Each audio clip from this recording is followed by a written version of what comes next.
Bonsoir na ba internaute nyonso, big salutation vraiment na ba internaute nyonso balandaka lutula, na ba internaute nyonso pe ba fidèle tout au balingaka émission news originale.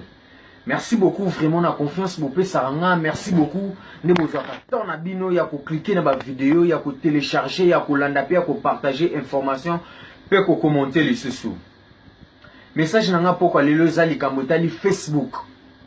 Likamotali Facebook. Likamotali réseau social mobimba.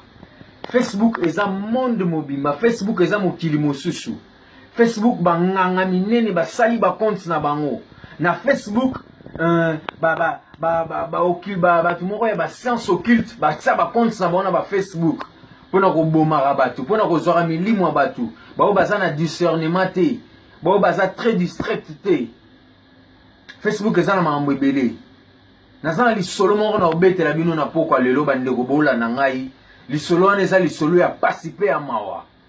ezali na couple moko couple wana ba umela ki mingi bazwaka mwana te ba umela ki trop vraiment mwasi na mobali bavandaka na libala me bakoka kozwa mwana te nzamba alalaka te mobali kaka na ba recherche na ye mobali na ba recherche bayaki kotombe na église moko boye nzamba yaki kosunga bango apesi bango mwana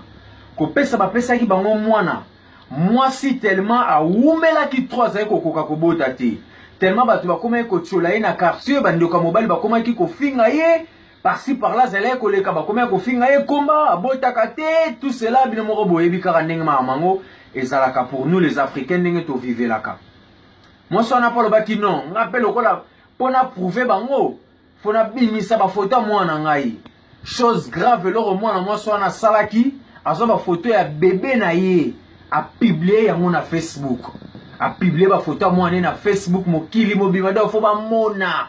ke ye azaya ko bota te menz asali nini aboti a publier ba photo na Facebook a publier ba photo mwana na Facebook mwana bébé o ayebi eloko te o aza pas même na mentalité maman publier ba photo ni nyos na Facebook a publier ba photo na Facebook ko publier a publier ba photo na Facebook ba jaloux ba moni motema mabe koti ene koti ko inane koti motema mabe wane koti bazui ba télécharger ba photo mona ne ba meme ngo pa ya banganga makambo ebele mwana yako kufa mwana sali pas même une semaine akufi et yaki ko sala pasi makasi na famille wana ko lela pasi kota ki mwasi na mobali ba yaki ko zasusu pasi ba lela ki trop balobi nzambe opesi biso kaka mwana ngomoko pe akufi donc il passe kota ki na libota wana baoka ki pasi mingi journée yaki kolanda basali matanga bakundi mama wana kaka social lela kaka mwana ye mukolo mususu na butwa lalal alali mama wana alali azolota mwana wana bébé mwana na ebisabi mama mukolo bazwaka molimo na ngai eza mukolo yo publiaka ba photo na ngai na Facebook eza mukolo bazwaka molimo na ngai eza mukolo babomaka ngai mukolo babotolaka ngai eza mukolo yo publiaka ba photo na ngai na Facebook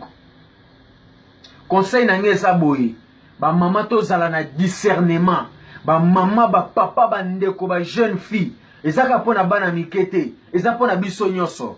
erozo tselo na Facebook tika ngata na maboko ya Nzambe photo ebaka nini tosa na Facebook photo ebaka nini tosa na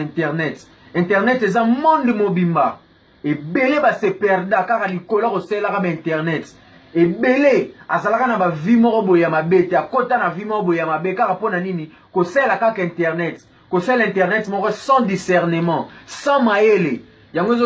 ezo bungisa batebele ba bungi nzela likolo sela ba internet sans manière sans discernement. Donc message ka ya poko lelo ezalaki wana. Merci beaucoup parce que bozalaki wana ebele. Merci beaucoup pour continuer toujours kolanda lutula na www.congolenoir.com ya refrain nguna messé le noir. Et puis ba abonner nyonso ya news original soki vidéo koti bo partager information bo commenter parce que nazela toujours ba commentaire na bino. Merci beaucoup à mon ami Don Miguel Ikimba Paulo na kata Luanda. Yonde mokonzi na bango à ma boss aussi Mabi Claudio Yani, pourquoi pas aussi à sa femme Maraville ya Panaba et pourquoi pas aussi na batu nyonso poto balandanga loro la balobi Sims Delfilo mon boss Lingalamania, pourquoi pas aussi Boa Vida Fashion la policière na papa Richard et pourquoi pas aussi Kolo Masolo na maman Henriette Momo, pourquoi pas Rems Basaola na Londres, et pourquoi pas aussi DJ Daddy Forme Fimbu na Fimbu, garçon suisse Mukunza suisse. Pourquoi pas aussi à mon ami Arnold Kenzo Star Narata Luanda. Pourquoi pas aussi à mon ami ma sœur Narata Paris Nami Kilikuna Balobi Afi Masidi. Et pourquoi pas aussi Nzambe Akabelo Sasa Yeme check.